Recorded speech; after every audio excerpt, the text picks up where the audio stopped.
नमस्कार, hello everyone. आज इस वीडियो में हम जानेंगे लो ऑक्सीजन होने के कारण क्या होते हैं।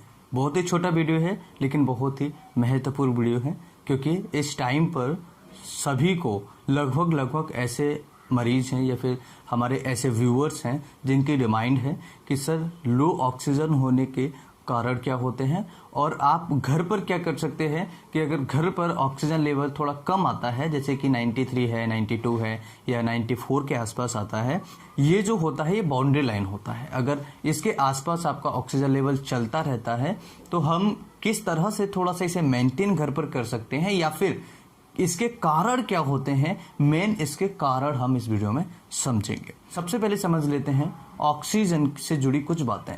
ऑक्सीजन हमारे ब्लड के अंदर होता है और ब्लड के अंदर हीमोग्लोबिन होता है और हीमोग्लोबिन के अंदर ऑक्सीजन होता है।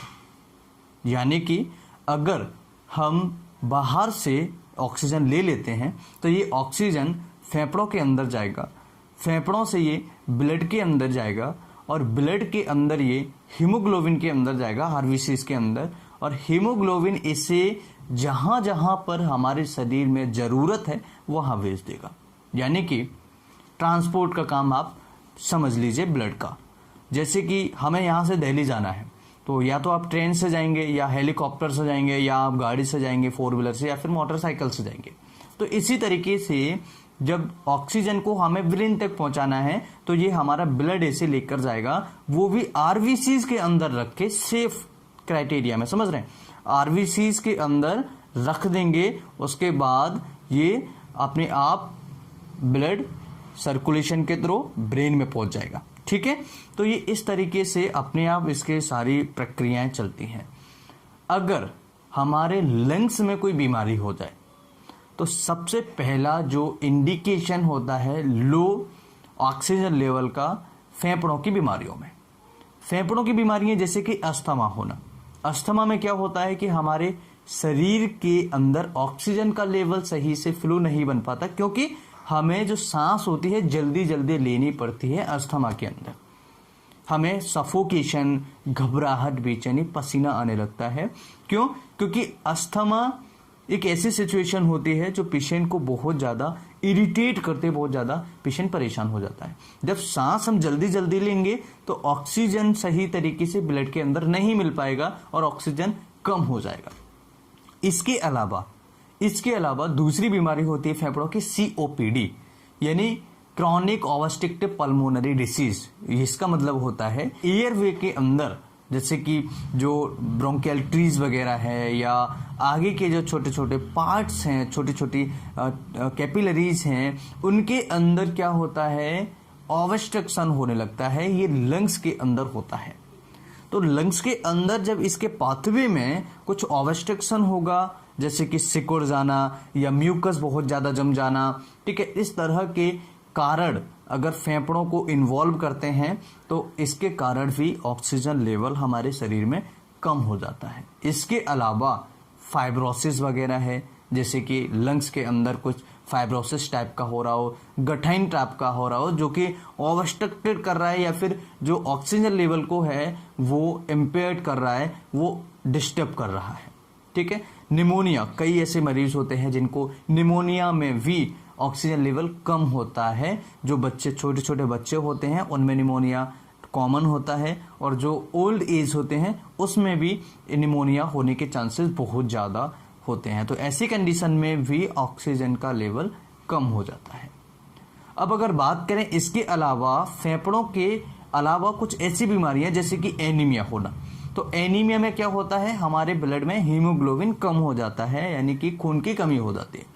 जब हीमोग्लोबिन कम हो जाएगा तो मैं पहले आपको बता चुका हूं हीमोग्लोबिन क्या कर रहा है, इस ऑक्सीजन को लेके जहां पर शरीर में जरूरत है वहां तक ये पहुंचा देता है। जब ऑक्सीजन प्रॉपर है लेकिन जब हीमोग्लोबिन कम है तो ये ऑक्सीजन को ले जा नहीं पाएगा, सही तरीके से ऑक्सीजन शरीर में पहुंच नहीं पाएगा, ब्रेन तक, हार्ट तक या अन्य जगहों पर। इसके कारण हमारे शरीर में ऑक्सीजन का लेवल कम हो सकता है। इसके अलावा हार्ट से संबंधित बीमारियां, जैसे कि हार्ट सही से पंप नहीं कर पा रहा है ब्लड को, तो जब हार्ट सही से ब्लड को पंप नहीं करेगा तो क्या होगा, ब्लड ही नहीं पहुंच पाएगा हमारे ब्रेन तक और ऑक्सीजन इसके कारण सही तरीके से नहीं पहुंच पाएगा और इसके कारण ऑक्सीजन की मात्रा लो हो जाएगी, क्योंकि शरीर में जहां जहां जरूरत है वहां तक ऑक्सीजन सही मात्रा में नहीं पहुंच पा रहा है। इसके अलावा कॉमन कुछ फैक्टर्स होते हैं, जैसे कि एनवायरमेंटल फैक्टर। जितनी ज्यादा हाइट पर आप जाते जाएंगे, जितने ज्यादा ऊंचाई पर आप जाते जाएंगे, तो ऐसी सिचुएशन में ऑक्सीजन का लेवल थोड़ा सा कम होता जाता है और आपको सफोकेशन जैसी समस्या देखने को मिल सकती है। तो एनवायरमेंटल में भी ऐसे फैक्टर्स पाया जाता है जिसके कारण आपको ऑक्सीजन का लेवल जो होता है हमारे शरीर में कम देखने को मिल सकता है। अब बात कर लेते हैं कि ऑक्सीजन को घर पर मेंटेन कैसे करें। एक एक्सरसाइज होती है जिसके लिए आपको किसी भी प्रकार का पैसा खर्च करने की जरूरत नहीं पड़ती है, किसी भी प्रकार की आपको कहीं जाने की जरूरत नहीं पड़ती है। घर पर रहकर आप इसे करके ऑक्सीजन को मेंटेन कर सकते हैं। जब भी आपको लगे ऑक्सीजन का लेवल कम होता है, जो 94 से नीचे होता है, 92 93 होता है, तो ये ऑक्सीजन का लेवल कम माना जाता है। इससे कम होता है तो आपको हॉस्पिटल की जरूरत पड़ सकती है। अगर ऑक्सीजन लेवल 94 से लेकर के 100 है, यानी 94 से लेकर के 100% तक है, इसके बीच में रहता है तो ये नॉर्मल होता है। अगर आपको लगता है घर में रहकर जो ऑक्सीजन लेवल है वो कम है, तो आपको करना क्या है, 3 से 4 तकिए लेने हैं और इन तकियों को आप एक के ऊपर रखिएगा और ये ऐसे आना चाहिए जो आपके चेस्ट पर आपका प्रेशर पड़े और इन तकियों पर आपको उल्टा लेट जाना है। जब आप इस तकियों पर उल्टा लेटेंगे तो आपके जो लंग्स हैं वो सही तरीके से काम करेंगे, इन पर प्रेशर पड़ेगा और अगर लंग्स में कोई दिक्कत होगी, जैसे श्रिंक होना या फिर कोलैप्स टाइप का कुछ होना, तो आपके फेफड़े सही तरीके से काम करने लगेंगे और ऑक्सीजन का जो लेवल है वो आपके शरीर में सही हो जाएगा। इसके अलावा आप अपने लंग्स को सही तरीके से स्ट्रांग बना सकते हैं, जैसे कि मैंने पहली वीडियो में बनाया था, और रेस्पिरोमीटर की एक्सरसाइज वगैरह होती है, योगा होता है, मेडिटेशंस होता है और इसके अलावा कुछ ऐसी चीज़ें, कुछ ऐसी एक्सरसाइज जैसे रनिंग करना और सुबह जल्दी जागना, जैसे 7 साढ़े 7 बजे से पहले जागना।